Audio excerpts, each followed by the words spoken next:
Thanks for clicking on the video. If you like what you hear, please drop a comment and say hi. It'd help me out a lot.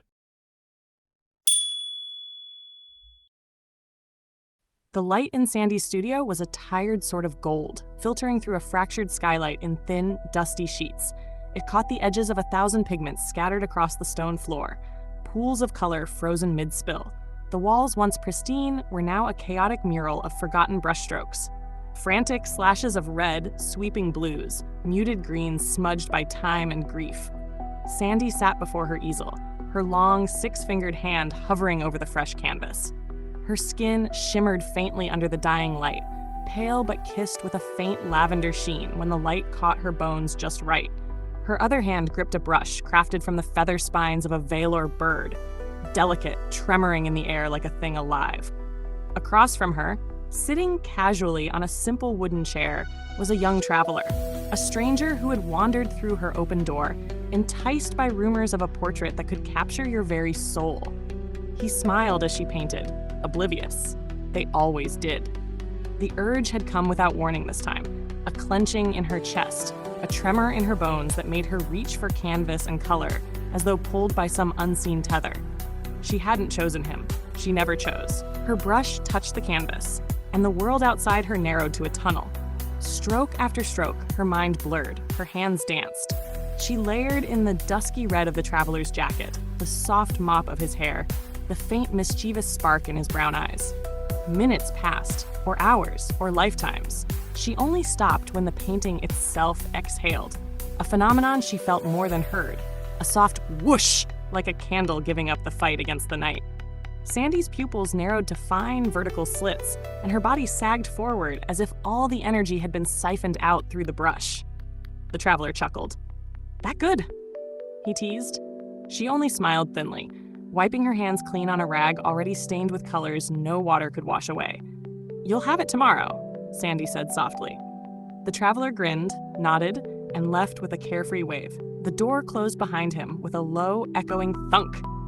For a long moment, Sandy sat alone, staring at the finished painting. There he was, frozen in mid-laugh, alive on canvas in a way he would not be in the world for much longer. She leaned back, feeling the familiar ache at the base of her skull.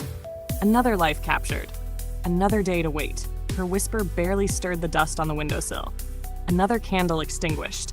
And somewhere deep inside the vault, a lock clicked open, ready for its new resident. The vault door yawned open with a muted hiss, releasing a breath of cold, stale air into Sandy's face. She paused at the threshold, balancing the newly finished painting against her hip. For a moment, she just stood there, listening to the profound silence. The vault was an endless labyrinth of gleaming black corridors, each lined with hexagonal glass pods recessed into the walls. Each pod cradled a painting inside, a face captured forever, their final day immortalized in pigment and light. Soft white lines traced the seams of the walls, pulsing gently like a heart too slow to be human. Sandy walked forward, her boots making barely a sound on the polished floor. Her reflection, ghost-like and stretched, trailed along the glass beside her, thousands of distorted faces merging into her own. She found an empty pod about halfway down a lonely wing. The frame inside buzzed softly as it detected her approach. Setting the painting inside the pod felt like sealing a secret away, a sin tucked neatly behind glass. The system whirred, scanning, cataloging, entombing. The young traveler stared back at her from the canvas, still alive out there somewhere, but not for long. Not anymore. Sandy rested her palm against the glass, fingers splayed wide. "I'm sorry," she whispered. The vault didn't care. The vault never cared. As she turned to leave, the pod sealed with a faint hiss. The portrait dimmed, its colors muted into a kind of solemn respect. Above it, in tiny flickering letters, a new inscription appeared. Subject, unknown. Status, pending expiration. Vault entry, 2871. The soft pulse of the vault's lighting shifted, just slightly, as if acknowledging the new addition to its graveyard. At the end of the corridor, before the door resealed itself, Sandy paused and bowed her head, a ritual as old as her curse. She closed her eyes and murmured the phrase again, a vow, a confession, a farewell. Another candle extinguished. The door shut with a sigh, locking the world of the dead away from the living once more. And Sandy, feeling smaller than ever, returned to her studio. alone. The door to Sandy's studio opened without a knock, something that hadn't happened in years. She looked up from her paints, hand frozen mid-mix, brush poised over a streak of near black blue. 3 figures entered, one short, broad-shouldered and cloaked in violet silk, flanked by 2 silent guards with polished chest plates and narrow, unreadable eyes. The leader stepped forward with the unhurried confidence of someone who had never heard no in their life. Her face was long, sharp, and sculpted, like it had been carved from obsidian and set beneath perfectly styled silver hair. "Watcher," the woman said, not bothering with pleasantries. "You come highly recommended." Sandy wiped her fingers on a cloth slowly, not speaking yet. "I require a commission," the woman continued, setting a thin glass tablet on the nearby table. A hologram shimmered up, the face of a proud middle-aged alien male with a sharp jawline and greenish skin. His expression was frozen in a sneer. "This man is a liability. To my holdings. To the regional council. To peace." Sandy's throat tightened. "You want him painted?" "I want him remembered," the noblewoman replied coolly. There was a pause, thick and oppressive. Sandy had done commissions before, long ago, back when she believed she could use her gift selectively. But she learned the truth fast enough. If someone came to her with a name and credits, they didn't want art. They wanted a quiet execution with beautiful framing. "He has 24 hours, Sandy said, her voice flat. "More than he deserves," the woman said, smiling as she turned away. "Payment will be transferred. Finish it before dusk." The guards followed her out. No names exchanged, no questions asked. When the door shut, Sandy slumped into her chair, staring at the hologram still hovering above the table. It flickered slightly, the man's sneer twitching before stabilizing. She hated this. She hated what she'd become. She hated how her paintings sold for more after the subject died. But still, she reached for her brush because she needed the supplies, because her vault's power system was failing, because no one would help her for free. The canvas stared back at her, blank and waiting. She whispered under her breath, trying to justify it to herself. He was going to die anyway.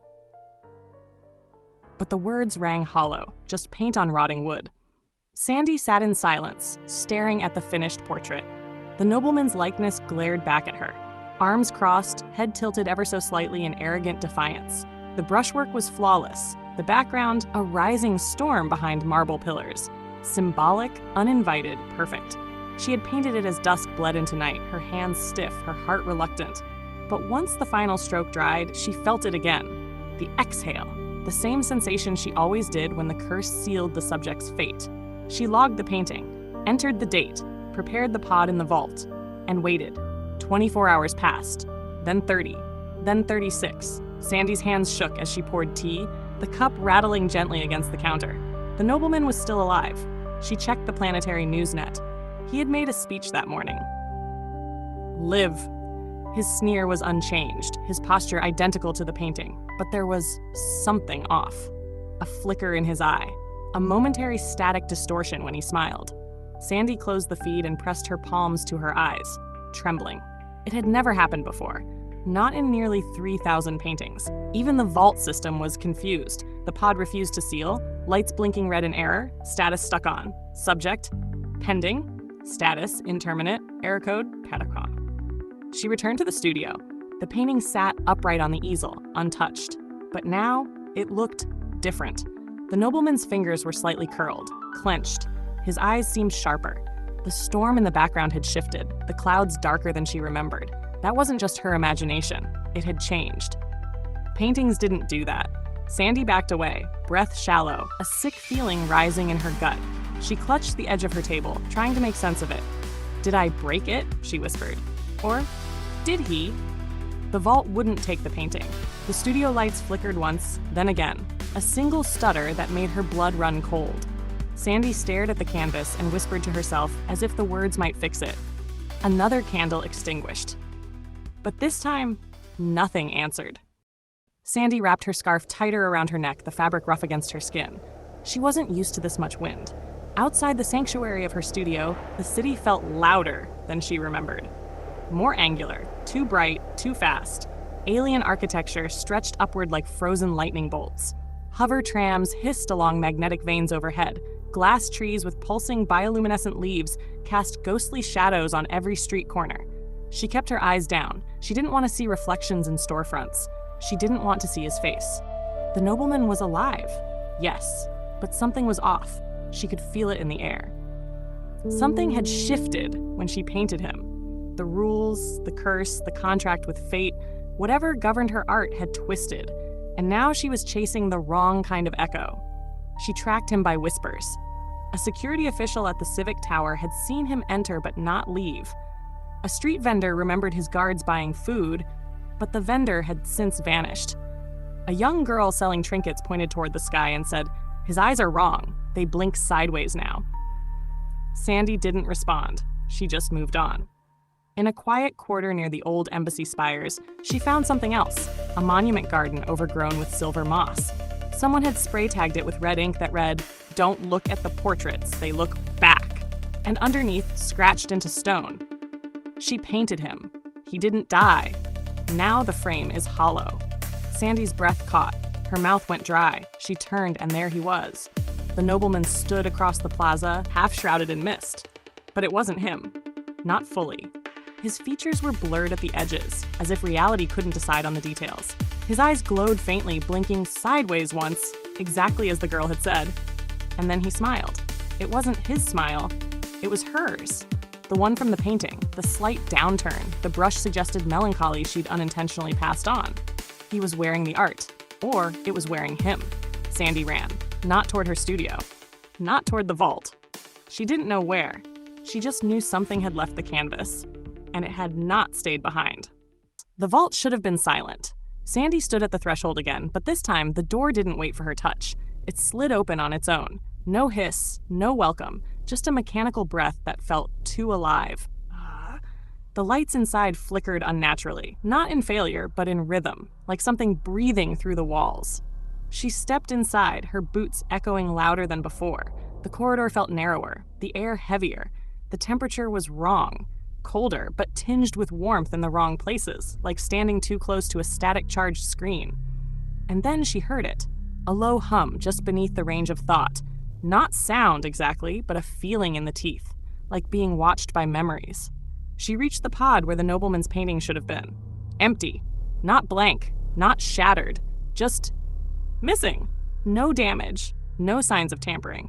The frame was there, but the canvas was gone, like it had stepped out on its own. Above the pod, the inscription glitched. Subject, status, error code, /reflection detached. Vault entry. Sandy took a step back, hands trembling. Then she noticed the others. Not all of them, but some. Dozens of pods had shifted, faces once still now pressed faintly against the inside of their glass, blurred by condensation and movement. Eyes twitching, mouths ajar. One figure seemed to be knocking gently, its hand tapping against the inside like a slow metronome. She turned slowly in place, surrounded by thousands of dead, or once dead. And every step closer she took down the corridor, the hum grew louder, the faces more animated, the lights flickering in heartbeat sync. Sandy pressed her back against the wall, heart racing, mouth dry. This wasn't a vault anymore. It was a waiting room. And something inside it had realized it wasn't supposed to wait. She turned to flee, but not before hearing a final sound, a single pod door unlocking and creaking open. She didn't look. She didn't have to, because she knew which one it was. The studio was dark when she returned. She hadn't turned the lights off. They had gone out on their own. The canvas, the one that should have been sealed in the vault, stood on the easel again, waiting for her. Still pristine, still perfect. Still wrong. Sandy approached slowly, every footstep echoing like a heartbeat against the floor. She no longer held her brush. There was nothing left to paint. The portrait hadn't changed again. That made it worse. The nobleman stared back at her with eyes that were no longer just his. They were sharper now, knowing. Behind him, the storm in the painting had frozen at its peak, bolts of color frozen mid-fork. And at the bottom of the frame, the edge of a new figure had appeared. A shoulder, a curl of lavender hair, a suggestion of a scarf, barely visible. Sandy stared. It was her, painted in, unfinished, being added to the portrait. "No," she whispered, stepping back. The painting watched her.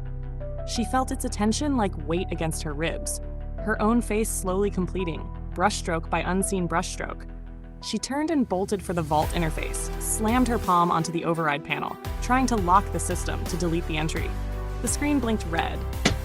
Canvas status, live. Subject count, unknown. Control, transferred to reflection. The studio door creaked open. Not a slam, not a burst. A gentle opening, like someone returning home. Sandy turned. He was there, but not the nobleman. Not exactly. It wore him like a coat, a perfect recreation of her own brushwork, but stretched thin over something else. The smile didn't fit the face. The teeth were too even.